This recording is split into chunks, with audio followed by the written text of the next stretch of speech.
Welcome to the SI learning, I step towards the success. जिस बज़्म में सागर होना सहबा होना कम हो, रिंदों को तसल्ली है कि उस बज़्म में तुम हो। मैं सैयद मुजाहिद सैफी हाजिर हूँ एक नए वीडियो के साथ, जिसमें हम डिस्कस करेंगे उर्दू पेडागोजी का चौथा चैप्टर जो है ज़बान की तदरीस के मसाइल। तो सबसे पहला हमारा इस चैप्टर का टॉपिक क्या है? जू लिसानियात और कसीर लिसानियात। तो दोस्तों आपको पता होना चाहिए उर्दू में जो जू है इसके मायने होते हैं दो। ठीक है, इससे हमें इसके मायने क्या अखज हो रहा है दोस्तों कि जब किसी माशरे में दो जुबानें बोली जाती है तो उसे जू लिसानियात कहते हैं। ठीक है, जब दो जुबानें बोली जाएंगी तो उसे जू लिसानियात कहेंगे। ठीक है, और कसीर लिसानियात किसे कहेंगे? जब दो से ज्यादा जबानें बोली जाती है तो उसे कसीर लिसानियात कहते हैं। ठीक है दोस्तों, उम्मीद करता हूँ आपको ये चीज समझ में आ रही होंगी। एक बार और रिवीजन करते हैं हम कि जब किसी माशरे में या किसी क्लास में दो जुबानें बोली जाती हैं तो उसे जू लिसानियत कहते हैं, और दो से जायद अगर जुबानें बोली जाती है तो उसे क्या कहते हैं दोस्तों? कसीर लिसानियत कहते हैं। ठीक है दोस्तों, ये पॉइंट इंपॉर्टेंट है आपके एग्जाम पॉइंट ऑफ व्यू से कि घर की मादरी जबान से इब्तिदा और स्कूल में आगे जाकर मजीद दूसरी जबानों की आमोजिश क्या कहलाती है? कसीर लिसानियात कहलाती है। आपको ये डेफिनेशन जहन नशीन करना है दोस्तों, क्या कि घर की मादरी जबान से इब्तिदा और स्कूल में आगे जाकर मजीद दूसरी जबानों की आमोजिश क्या कहलाती है? कसीर लिसानियात कहलाती है। ठीक है, इसके अलावा दोस्तों हमें कसीर लिसानियात को एक असासे के तौर पर देखना चाहिए। इसके तौर पर देखना चाहिए दोस्तों, बतौर असासा देखना चाहिए, और इसे हमारे आमोजिश में वसीला मानना चाहिए। और दूसरी बात, एनसीएफ भी आपको रिकमेंड करता है कि जितना मुमकिन हो सके आप अपने बच्चों की प्राइमरी सतह पर जो तालीम है मादरी जबान में दी जाए। ठीक है, तो चलिए दोस्तों बढ़ते हैं हमारे नेक्स्ट टॉपिक की जाने। जबान की तदरीस महज जबान लैंग्वेज की टीचिंग ही नहीं है दोस्तों, क्योंकि आपकी लैंग्वेज दूसरे सब्जेक्ट में भी आती है। ठीक है, जैसे दूसरे मजामिन कौन से हो गए दोस्तों? के दूसरे मजामिन साइंस, समाजी उलूम, रियाजी में भी आपकी जबान शामिल हाल रहती, इसीलिए जबान की तदरीस महज जबान के वक्फे तक ही महदूद नहीं होती है। ठीक है, ये एग्जाम में क्वेश्चन पूछा जा सकता है दोस्तों। इसके अलावा दोस्तों समय कसीर लिसानियात बतौर हिकमत अमली के मुताबिक आपकी अमली मश्क जो होती है वो सबसे अहम टेक्निक होती है। तो आपको एग्जाम में ये क्वेश्चन पूछा जा सकता है कि हिकमत अमली के मुताबिक अमली मश्क सबसे अहम टेक्निक है। ठीक है, तो आपको क्या बताना चाहिए दोस्तों? समय कसीर लिसानियात के मुताबिक। ठीक है, तो दोस्तों अब हम देखेंगे कमरे जमात के कसीर लिसानी के जराए, यानी एक स्कूल में तुलबा की जो क्लासरूम है उसमें कसीर लिसानियात जो है वो तुलबा के लिए क्या होनी चाहिए? माविन व मददगार होनी चाहिए, एक असासे के तौर पर देखी जानी चाहिए। ठीक है, यहाँ पर देखेंगे हम कि जदीद तहकीक के मुताबिक एक जबान की आमोजिश दूसरी जबान की आमोजिश में रुकावट नहीं बल्कि माविन साबित होती है। ये आपको पॉइंट जहन नशीन कर देना है दोस्तों कि कसीर लिसानियात जो है एक क्लासरूम में रुकावट नहीं बल्कि माविन है, असासे के तौर पर देखी जानी चाहिए। ठीक है, और दूसरी बात, बच्चे की जबान जो है मादरी जबान चाहे जो भी हो बच्चे की, उसको है ना आपने अहमियत देना चाहिए। ठीक है, ये दोनों भी पॉइंट इंपॉर्टेंट है, बच्चे की जबान को अहमियत देना और कसीर लिसानियात को माविन और असासे के तौर पर देखना। इसके अलावा दोस्तों जू लिसानी बच्चे एक जबान बोलते वक्त अक्सर दूसरी जबान के लफ्ज का इस्तेमाल करते हैं, इसे क्या कहते हैं? कोड स्विचिंग कहते हैं। इंपॉर्टेंट पॉइंट है दोस्तों, आपको जहन नशीन करना है कि होता है ना दोस्तों कि जनरली हमारे बच्चे अपनी मादरी जबान बोलने के अलावा अब दूसरी जबानों के अल्फाज का इस्तेमाल करते हैं, इसी को हम क्या कहते हैं? कोड स्विचिंग कहते हैं। ठीक है, दूसरा पॉइंट हमारा यह है दोस्तों कि कसीर लिसानियात पर मबनी मादरी जबान का मतलब है कि तुलबा अपनी स्कूली जिंदगी का आगाज मादरी जबान से करते हैं और वक्त के साथ दूसरी जबानें सीखते जाते हैं।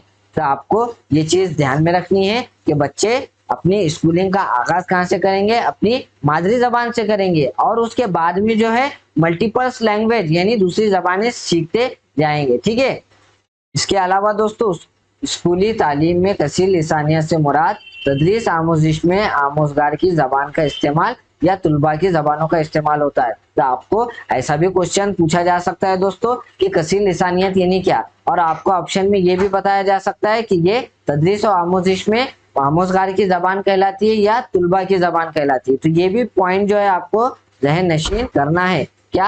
आमोजगारों की जबान या तुलबा की जबान। ठीक है ना, तो उम्मीद करता हूँ ये चीज आपको समझ में आ रही है।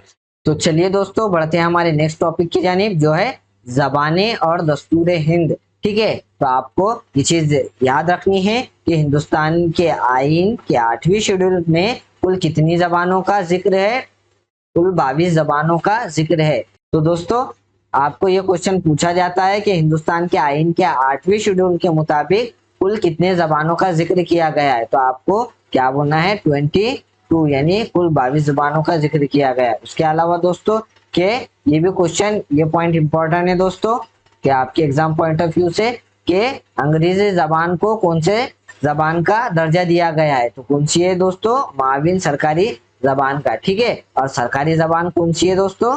सरकारी जबान है आपकी हिंदी जबान। ठीक है, तो ये चीज आपको याद रखना है दोस्तों। इसके अलावा आर्टिकल 345 यानी आर्टिकल 345 के मुताबिक सूबे की कानून साज असेंबली सूबे में बोली जाने वाली किसी एक या एक से ज्यादा जबान को सरकारी जबान के तौर पर इस्तेमाल कर सकती है। ठीक है, तो आर्टिकल 345 ये रियासतों को, स्टेट को यह हक देता है कि वो सूबे में बोली जाने वाली जबान को अपने स्टेट की ऑफिशियल लैंग्वेज डिक्लेयर कर सकती है। तो दोस्तों एग्जाम पॉइंट ऑफ व्यू से ये पॉइंट भी इंतहाई अहम तरीन है। क्या कि आईन हिंद के आर्टिकल 350A के मुताबिक रियासत को ये कोशिश करनी चाहिए कि लिसानी अक़लियतों के बच्चों को प्राइमरी तालीम उनकी मादरी जबान में मुहैया करानी चाहिए। तो दोस्तों बढ़ते हैं हमारे नेक्स्ट टॉपिक की जानिब, जो है जबान के नकाइस। ठीक है, तो ये दोस्तों मोस्ट इंपॉर्टेंट टॉपिक आपको टिक करना है। क्यों? क्योंकि इस टॉपिक से आपको 2 या 3 क्वेश्चन देखने मिलेंगे। एक तो आपके उर्दू पेडागोजी में, ठीक है, इसके अलावा सीडीपी में। तो आपके कम से कम 2 क्वेश्चन तो इस टॉपिक से कंफर्म है दोस्तों, तो आपको ध्यान देना है इस टॉपिक। तो सबसे पहले हमारा जबान के लैंग्वेज डिसऑर्डर में डिसलेक्सिया। क्या है दोस्तों? डिसलेक्सिया। तो सिंपल आपको याद रखना है कि जब भी आपको क्वेश्चन में पढ़ने में दुश्वारी या बच्चे को पढ़ते नहीं आता है, ये अगर वर्ड दिखाई दिया तो आपको उस नुक्स को क्या टिक करना है? डिसलेक्सिया। ठीक है दोस्तों, एक्चुअली डिसलेक्सिया जो है ग्रीक जबान से आया हुआ है। ठीक है, जिसमें है ना दिस जो है ये नेगेटिव मीनिंग के लिए या डिफिकल्टी के लिए इस्तेमाल किया जाता है। ठीक है, ये क्या होता है? इसकी मीनिंग डिफिकल्टी। ठीक है दोस्तों, और लेक्सिस एक वर्ड है दोस्तों, इसके मानी होते हैं, लेक्सिस के मानी होते हैं वर्ड, इसके वर्ड यानी अल्फाज या लफ्ज। तो दिस यानी डिफिकल्टी, ये क्या है दोस्तों? नेगेटिव सेंस है। और लेक्सिस यानी वर्ड, इसका मतलब क्या हुआ कि वर्ड में डिफिकल्टी, इसी को हम क्या कहेंगे? कि पढ़ने में दुश्वारी। क्या दोस्तों? पढ़ने में दुश्वारी। तो जब भी आपको ये क्वेश्चन पूछा जाए कि तालिबे इल्म पढ़ने में दुश्वारी का सामना करते, तो इस नुक्स को आप क्या कहेंगे? लिसानी माजूरी। एक्चुअली लिसानी माजूरी आपको ऑप्शन में दिखेगा नहीं, वहां पर डिसलेक्सिया ही पूछा जाता है। क्या पूछा जाता है? डायरेक्टली आपको उर्दू में ही डिसलेक्सिया लिखा हुआ नजर आएगा। ठीक है, तो दूसरा हमारा जो दुश्वारी है दोस्तों वो क्या है? डिसकैलकुलिया। क्या है दोस्तों? डिसकैलकुलिया। तो आपको यहाँ पर नाम से ही पता चल रहा होगा दोस्तों कि इस जो दुश्वारी है, ये दुश्वारी का ताल्लुक किससे है? मैथमेटिक्स से, रियाजी और हिसाब किताब से। सिंपल इतना याद रखना है आपको कि डिसकैलकुलिया में बच्चे को रियाजी और हिसाब किताब में क्या होती है? दिक्कत और परेशानी होती है। तो दोस्तों आपको याद कैसा रखना है? कैलकुलेटर। कैलकुलेटर हम किस लिए इस्तेमाल करते हैं दोस्तों? हिसाब किताब के लिए। तो कैलकुलेटर से कैलकुलिया आपको याद रखना है। ठीक है, तो दोस्तों नेक्स्ट हमारी जो लैंग्वेज डिसऑर्डर है वो डिस्फेजिया है। ठीक है, तो इसका मतलब क्या होता है दोस्तों? कि बच्चा बोलने में दिक्कत का, दुश्वारी का सामना करता है। ठीक है, तो अगर आपको बोलने में दिक्कत और दुश्वारी अगर नजर आए तो आप क्या करेंगे? डिस्फेजिया। एक्चुअली दोस्तों डिस यानी ये भी ग्रीक वर्ड है। डिस के मानी क्या होते हैं? निगेटिव या डिफिकल्टी, प्लस फेजिया जो है, तो आपका फेजिस करके लैटिन वर्ड है फेजिस, जिसके मानी क्या होते हैं? To speech. क्या होता है दोस्तों? To speech. ठीक है, तो अब यहाँ पर क्या हो गया? डिस और फेजिस। डिस यानी क्या हो गया? डिफिकल्टी हो गई आपकी। ठीक है, डिफिकल्टी, और फेजिस यानी टू स्पीच, जिसके मीनिंग क्या हो गए? Difficulty in speech. Difficulty in speech यानी जिसे हम इन द सेंस बच्चों के ताल्लुक से क्या ये करेंगे कि बच्चे को बोलने में दुश्वारी हो रही है। ठीक है, टाइम में दुश्वारी हो रही है, बच्चे को बोलने में दुश्वारी हो रही है। ठीक है, उम्मीद करता हूँ ये चीज आपको समझ में आ रही है। दोस्तों नेक्स्ट हमारी जो डिसऑर्डर है लैंग्वेज डिसऑर्डर, वो क्या है, तहरीरी माजूरी और डिसग्राफिया। ठीक है, तो इसका ताल्लुक कैसे होता है दोस्तों, लिखने से होता है। ठीक है, डिसग्राफिया यानी अगर आपको क्वेश्चन नजर आए कि बच्चों को लिखने में तकलीफ है, दुश्वारी है या दिक्कत है, ये कौन सा नुक्स कहलाएगा, डिसग्राफिया कहलाएगा। ठीक है, तो क्या है ट्रिकी वर्ड, बच्चे अगर तहरीर में या लिखने में दुश्वारी का सामना करते हैं तो उसे हम क्या कहते हैं, डिस्ग्राफिया कहते हैं। ये भी जो है ग्रीक वर्ड ही है दोस्तों।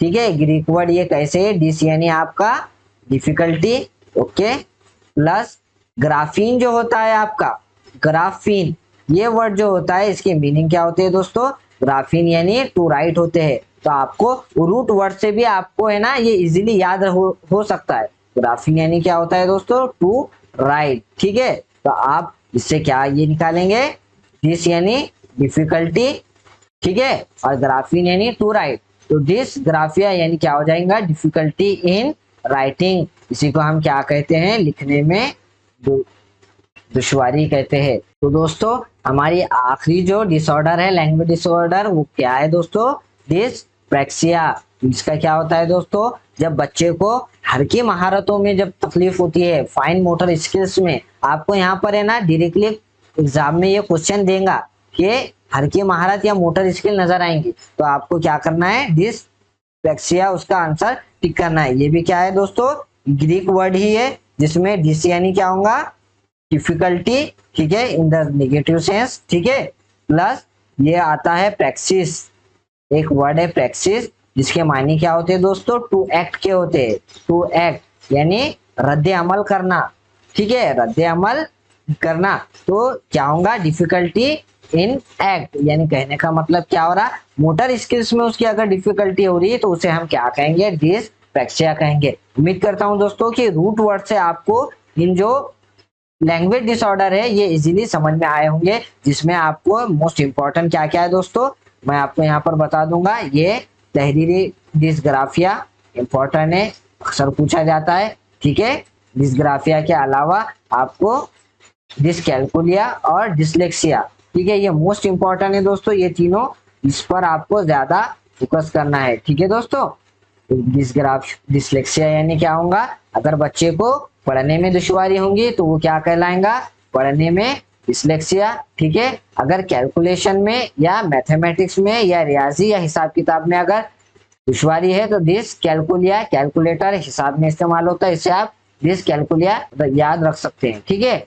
इसके अलावा और इम्पोर्टेंट क्या है, डिसग्राफिया, ग्राफ यानी क्या होता है दोस्तों, टू राइट, ग्राफीन यानी टू राइट। ठीक है, तो डिसग्राफिया यानी लिखने में अगर उसको दुश्वारी है बच्चों को तो उसे क्या कहलाएंगे, डिसग्राफिया कहलाएंगे। ठीक है, तो दोस्तों हमारा अगला टॉपिक है जबान की मुश्किलात और गलतियां। ठीक है, ये क्लासरूम में बच्चे जो है किन किन मुश्किलात का सामना करते हैं लैंग्वेज के टीचिंग के दौरान। पहला पॉइंट जो है दोस्तों मोस्ट इंपॉर्टेंट है, ये क्या है, बच्चा जबान के क्लासरूम में अपनी पहली जबान सीखने के दौरान अक्सर परेशानियों का सामना करता है, क्योंकि घर की जबान के मुकाबले स्कूल की जबान ज्यादा रिवायती होती है। आम जबान में ये कहे कि जो रोजमर्रा की जो जबान है वो घर पे इस्तेमाल करते हैं, ठीक है, जैसा ए अम्मा पानी दे, लेकिन वो है ना स्कूल में जा रहे हैं अगर तो उनको बाअदब जबान इस्तेमाल करनी पड़ेगी, जैसा मुझे पानी दीजिए।